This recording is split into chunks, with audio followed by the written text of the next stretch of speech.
Welcome to your Research Business Daily Report, sponsored today and this week by 4i, the growth and foresight analytics leader.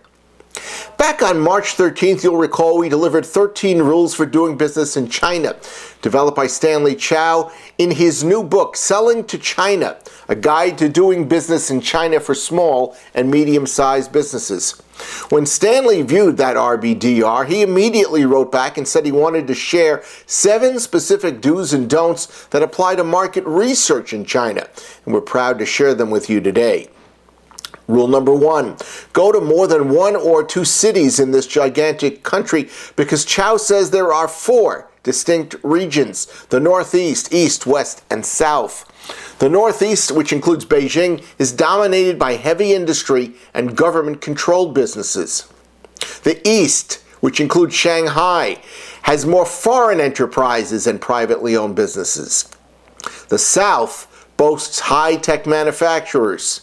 And the West is attracting companies of all kinds with its cheap land, labor, and energy. It is early on as far as China's development cycle. Rule number 2 from Chao is to meet with both state-owned and privately owned enterprises for the very distinct perspectives they're going to provide you. Rule number 3 is similar. Meet with both foreign-owned and Chinese-owned businesses for their differing perspectives.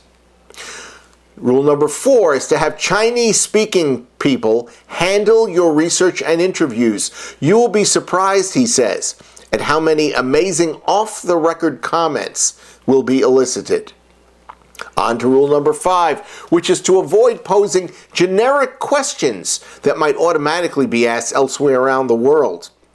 Translation: China is different, and it's important to comprehend how different. Here are 2 excellent examples. 1. Cheating, nepotism, and bribery are common practices in China and somewhat acceptable according to Chao.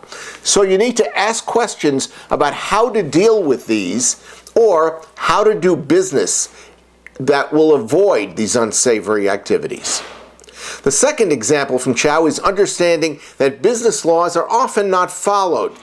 So when you ask how business is conducted, do so knowing that certain laws are not being enforced.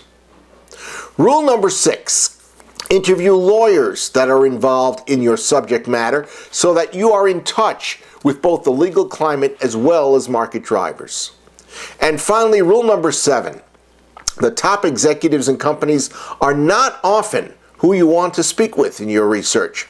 For instance, in state-owned companies, these top executives are more interested in being promoted within the Communist Party than in running the business, while many at the top at private businesses haven't necessarily earned their management position.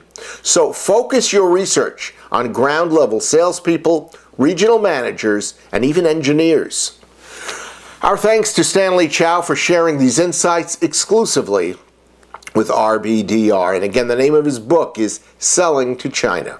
That's your Research Business Daily Report, sponsored by 4i, the growth and foresight analytics leader. There are a group of 4i client testimonials in the link below this video. Included are a pair of video testimonies. Pretty impressive stuff. Have a great research day. See you on Friday with a special edition of RBDR.